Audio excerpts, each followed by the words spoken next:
રોજ સવારે અને સાંજે દેવી કવચનો પાઠ અવશ્ય સાંભળવો. દેવી કવચ. ઓમ ચંડિકા દેવીને નમસ્કાર. માર્કંડેયજીએ કહ્યું, હે પિતામહ, જે આ સંસારમાં પરમ ગોપનીય અને મનુષ્યનું બધી રીતે રક્ષણ કરનારું છે, અને જેને તમે અત્યાર સુધી બીજા કોઈ સામે પ્રગટ ન કર્યું હોય એવું કોઈ સાધન મને કહી બતાવો. બ્રહ્માજી બોલ્યા, હે બ્રાહ્મણ, એવું સાધન તો એકમાત્ર દેવીનું કવચ જ છે, જે ગોપનીય કરતાં પણ પરમ ગોપનીય, પવિત્ર તથા બધા પ્રાણીઓ ઉપર ઉપકાર કરનારું છે. હે મહામુનિ, તે તમે ધ્યાનથી સાંભળો. દેવીની 9 મૂર્તિઓ છે. તેમને નવદુર્ગા કહે છે. તેમના અલગ અલગ નામો બતાવવામાં આવે છે. પહેલું નામ શૈલપુત્રી છે, બીજું નામ બ્રહ્મચારિણી છે, ત્રીજું ચંદ્રઘંટાના નામે પ્રસિદ્ધ છે, ચોથી મૂર્તિને કુષ્માંડા કહે છે, પાંચમી દુર્ગાનું નામ સ્કંદ માતા છે, છઠ્ઠી દુર્ગાનું નામ કાત્યાયની છે, સાતમું સ્વરૂપ કાલરાત્રિ, આઠમું સ્વરૂપ મહાગૌરી અને નવમી દુર્ગા એટલે સિદ્ધિદાત્રી. આ બધા નામ વેદ ભગવાન દ્વારા કહેવાયા છે. જ્યારે કોઈ મનુષ્ય અગ્નિથી સળગી રહ્યો હોય, યુદ્ધ ભૂમિમાં શત્રુઓથી ઘેરાઈ ગયો હોય, સંકટમાં ફસાઈ ગયો હોય તેનું, તથા કોઈ ભયથી ડરી ગયો હોય અને દુર્ગાનું શરણ લીધું હોય તેનું ક્યારેય કોઈ અમંગળ થતું નથી. યુદ્ધના સમયે મુશ્કેલી હોવા છતાં પણ તેને કોઈ વિપત્તિ ઉદ્ભવતી નથી. તેને શોક, દુઃખ અને ભય પ્રાપ્ત થતા નથી. જેમણે દેવીનું ભક્તિપૂર્વક સ્મરણ કર્યું છે તેમનો અભ્યુદય નક્કી છે.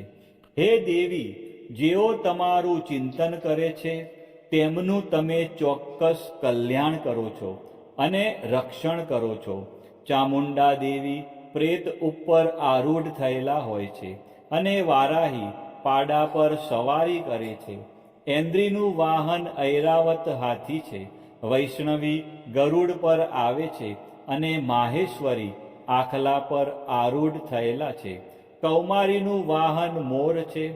વિષ્ણુ પ્રિય લક્ષ્મી કમળ પર વિરાજમાન છે અને તેમના હાથમાં લાલ કમળ છે. આખલા પર આરૂઢ થયેલ દેવી ઈશ્વરીએ શ્વેત વસ્ત્ર ધારણ કરી રાખ્યા છે. બ્રાહ્મી હંસ પર બેઠેલા છે અને બધા જ આભૂષણો ધારણ કર્યા છે. આ બધી દેવીઓ માતાઓ યોગ શક્તિઓથી સંપન્ન છે, જેમણે અનેકવિધ આભૂષણો પહેરવાથી શોભે છે. તેમણે અનેક રત્નો ધારણ કર્યા છે, ક્રોધથી ભરેલી છે અને ભક્તોનું રક્ષણ કરવા રથમાં બેઠેલી છે. આ દેવીઓના હાથમાં શંખ, ચક્ર, ગદા, શક્તિ, હળ, મુસળ, ખેટક, તોમર, કુહાડી, દોરડું, કુંત, ત્રિશૂળ અને ઉત્તમ ધનુષ્ય ધારણ કરેલા છે. દૈત્યોના શરીરનો નાશ કરવો અને ભક્તોને અભયદાન આપવું, દેવતાઓનું હિત કરવું એ તેમના શસ્ત્ર ધારણનો ઉદ્દેશ છે. મહારૌદ્ર રૂપ, અત્યંત ઘોર પરાક્રમી, મહાબલી અને મહા ઉત્સાહયુક્ત હે દેવી, તમે મહાન ભયનો નાશ કરનારા છો. તમને મારા નમસ્કાર છે. તમારી સામે જોવું પણ મુશ્કેલ છે. શત્રુઓનો ભય વધારનારા હે જગદંબિકા, મારું રક્ષણ કરો. પૂર્વ દિશામાં ઐન્દ્રી શક્તિ મારું રક્ષણ કરે. અગ્નિકુણામાં અગ્નિશક્તિ, દક્ષિણ દિશામાં વારાહી તથા નૈઋત્ય ખૂણામાં ખગધારિણી મારું રક્ષણ કરે. પશ્ચિમ દિશામાં વારુણી અને વાયવ્ય ખૂણામાં હરણ પર સવારી કરનારા દેવી મારું રક્ષણ કરો. ઉત્તર દિશામાં કુમારી અને ઈશાન ખૂણામાં શૂલધારિણી મારું રક્ષણ કરો. હે બ્રહ્માણી તમે ઉપરની બાજુએ મારું રક્ષણ કરો. હે વૈષ્ણવી તમે નીચેની બાજુએ મારું રક્ષણ કરો. આ જ પ્રમાણે શબ જેનું વાહન છે તે ચામુંડા દેવી દસે દિશાઓમાં મારું રક્ષણ કરો. જયા આગળની બાજુએ અને વિજયા પાછળની બાજુએ રક્ષણ કરે. ડાબા ભાગે અજિતા દેવી, જમણા ભાગે અપરાજિતા મારું રક્ષણ કરે. ઉદ્યોતિની શિખાનું રક્ષણ કરે અને ઉમા મારા મસ્તક પર વિરાજિત થઈને મારું રક્ષણ કરે. માલાધરી દેવી મારા કપાળનું અને યશસ્વીની મારી ભમરોનું રક્ષણ કરે. ત્રિનેત્રા ભમરોના મધ્ય ભાગનું અને યમઘંટા દેવી નાસિકાઓનું રક્ષણ કરે. શંખીની બંને આંખોના મધ્ય ભાગનું રક્ષણ કરે અને દ્વારવાસીની કાનોનું રક્ષણ કરે. કાલિકા ગાલોનું તથા સાંકરી કાનોના મૂળ ભાગોની રક્ષા કરે. સુગંધા નાસિકાઓની અને ચર્ચિકા દેવી ઉપરના હોઠનું રક્ષણ કરે. અમૃતકલા નીચેના હોઠનું અને સરસ્વતી જીભનું રક્ષણ કરે. કૌમારી મારા દાંતોનું અને ચંડિકા કંઠ ભાગનું રક્ષણ કરે. ચિત્રઘંટા ગળાની ઘંટિકાનું અને મહામાયા તાળવાનું રક્ષણ કરે. કામાક્ષી દાઢીનું અને સર્વમંગલા મારી વાણીનું રક્ષણ કરે. નીલગ્રીવા કંઠના બહારના ભાગનું અને અન્ન નલિકાનું કૌબેરી દેવી રક્ષણ કરે. ખગીની બંને ખભાઓનું અને વ્રજધારિણી મારા બંને બાહુઓનું રક્ષણ કરો. દંડીની દેવી બંને હાથોનું અને અંબિકા આંગળીઓનું રક્ષણ કરે.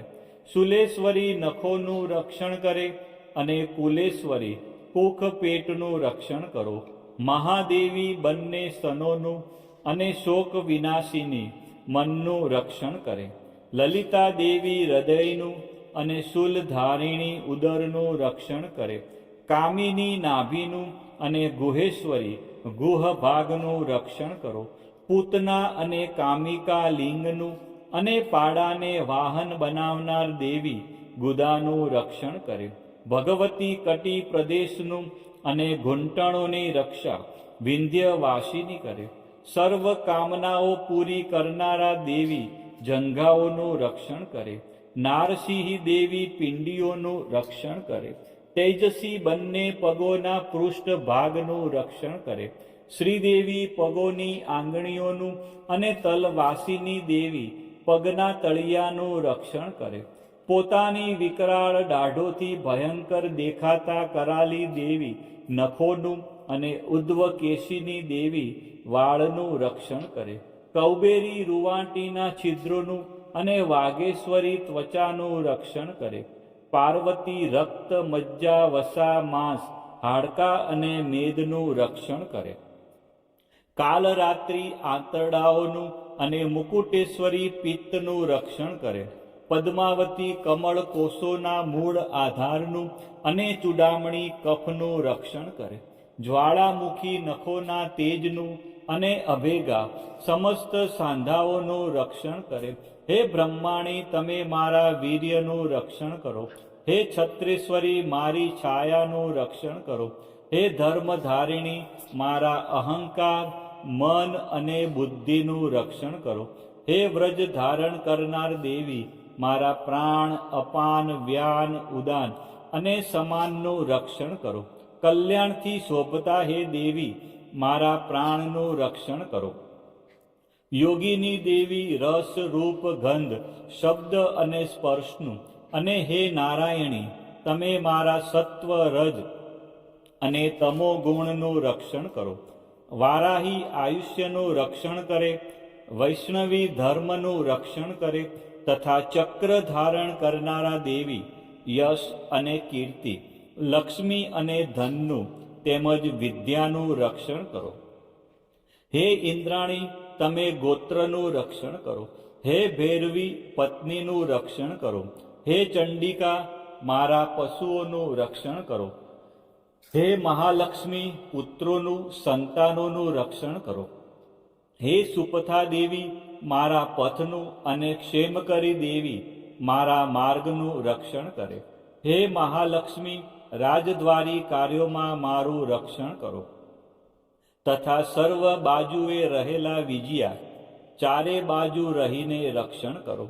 હે દેવી, જે સ્થાન દેવી કવચમાં કહેવાયું નથી અને તેથી રક્ષણ વિનાનું છે, તે બધા સ્થાનો તમારા વડે સુરક્ષિત થાય, કારણ કે તમે વિજયશાલિની અને પાપનાશીની છો. મનુષ્ય પોતાના શરીરનું ભલું ઈચ્છતો હોય તો તેણે દેવી કવચનો પાઠ કર્યા વિના એક ડગલું પણ ભરવું નહીં. દેવી કવચનો પાઠ કરીને જ યાત્રા કરવી. દેવી કવચના પાઠથી બધી બાજુથી સુરક્ષિત થયેલો મનુષ્ય જ્યાં જ્યાં જાય છે ત્યાં ત્યાં તેને ધન લાભ થાય છે તથા સઘળી કામનાઓ પર વિજય પ્રાપ્ત થાય છે. તે જે અભિષ્ટ વસ્તુનું ચિંતન કરે છે તેને તે અચૂકપણે પ્રાપ્ત કરી લે છે. તે મનુષ્ય આ પૃથ્વી ઉપર અતુલ ઐશ્વર્ય પામે છે. કવચથી રક્ષાયેલો મનુષ્ય નિર્ભય થઈ જાય છે. યુદ્ધમાં તેમનો પરાજય થતો નથી તથા તે ત્રણેય લોકમાં પૂજનીય બને છે. આ દેવી કવચ દેવતાઓને પણ દુર્લભ છે. જે આ કવચનો દરરોજ 3 સંધ્યાએ શ્રદ્ધાપૂર્વક પાઠ કરે છે તેની દૈવી કલા પ્રાપ્ત થાય છે તથા તે ત્રણેય લોકમાં પરાજિત થતો નથી. એટલું જ નહીં, તે અપમૃત્યુથી રહિત થઈને 100 કરતાં પણ વધુ વર્ષ જીવે છે. દેવી કવચ ધારણ કરનાર મનુષ્યની રાજા તરફથી સન્માન અને વૃદ્ધિ થાય છે. આ દેવી કવચ મનુષ્યના તેજની વૃદ્ધિ કરનારું અને ઉત્તમ છે. આ કવચનો પાઠ કરનારો મનુષ્ય પોતાની કીર્તિથી શોભા પામીને પૃથ્વી ઉપર પોતાના સુયશ સાથે સાથે વૃદ્ધિ પામે છે. જે પહેલા દેવી કવચ કરીને સપ્તસતી ચંડી પાઠ કરે છે તેની જ્યાં સુધી વન પર્વત હોય ત્યાં સુધી તે આનંદથી યુક્ત આ પૃથ્વી ઉપર રહે છે. તેના પુત્રો પૌત્રો સંતાન પરંપરા બનેલી રહે છે. પછી દેહાંત થતાં તે મનુષ્ય મહામાયાની કૃપાથી નિત્ય પરમપદને પામે છે. જે દેવતાઓને પણ દુર્લભ છે તે સુંદર દિવ્ય રૂપ ધારણ કરે છે અને કલ્યાણ શિવની સાથે આનંદનો ભાગી બને છે.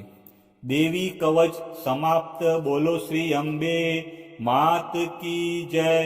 ચામુંડા માત કી જય. ખોડિયાર માત કી જય. ઉમિયા માત કી જય. મહાકાળી માત કી જય. બહુચર માત કી જય. 64 જોગણી માત કી જય. સધી મોગલ માત કી જય. આ પ્રમાણે રોજ સવારે અને સાંજે દેવી કવચનો પાઠ અવશ્ય સાંભળવો.